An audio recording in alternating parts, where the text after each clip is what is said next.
I am Lana Crawford with my tribute for Esther Wilkins. My first clinical practice of the dental hygienist is about half the size of the 12th and current edition. In 1968 it was read. Now it's been translated into 6 languages. I knew about the author, but I did not meet Esther Wilkins until 1998 at the International Federation on Dental Hygiene in Florence, Italy. I found her sincere and open. We had many common interests: periodontics, education, mentoring, and we promised to stay in touch. And the friendship grew. Esther has impacted our profession in many ways in the 77 years that she practiced. Of course, her textbook come to mind. Her book standardized our education. People collect all 12 books, and if they're signed, they're quite valuable. She liked to sign her books and always liked to sign with the color of the cover of the book. There's no way I would part with my textbooks.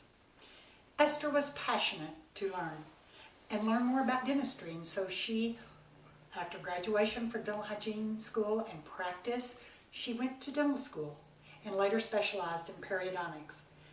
Taught at the Tufts School of Dental Medicine for 45 years. She stayed true to the profession of dental hygiene and was always willing to give her time and energy to continue to write and edit new textbooks. She was lecturing in every state and internationally, especially as the profession continued to grow globally. We were together in Italy, Spain, Australia, and Toronto. In the early days of our profession, most dental hygienists worked in a school environment teaching children education.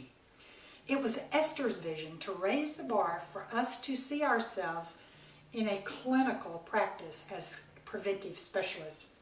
She inspired us to probe more, scale meticulously, and give patients preventive care.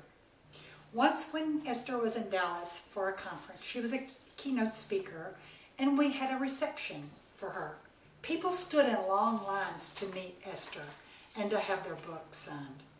Each one was patient as the line was long, and they waited their turn because she was so engaging with each person that she would meet.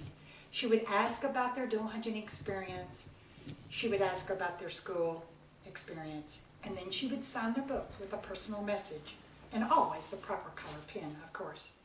I will remember that there were tears of joy and emotion being in the presence of the matriarch of dental hygiene.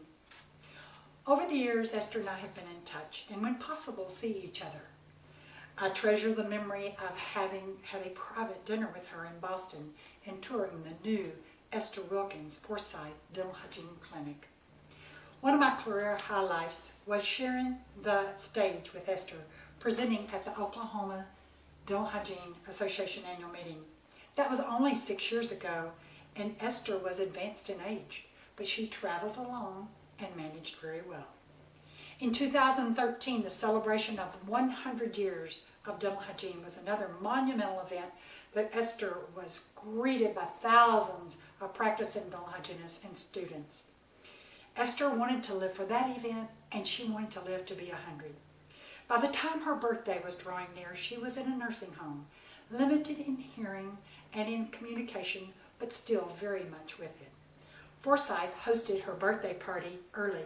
That proved to be wise, because on the morning of her 100th birthday, she suffered a stroke and died 3 days later.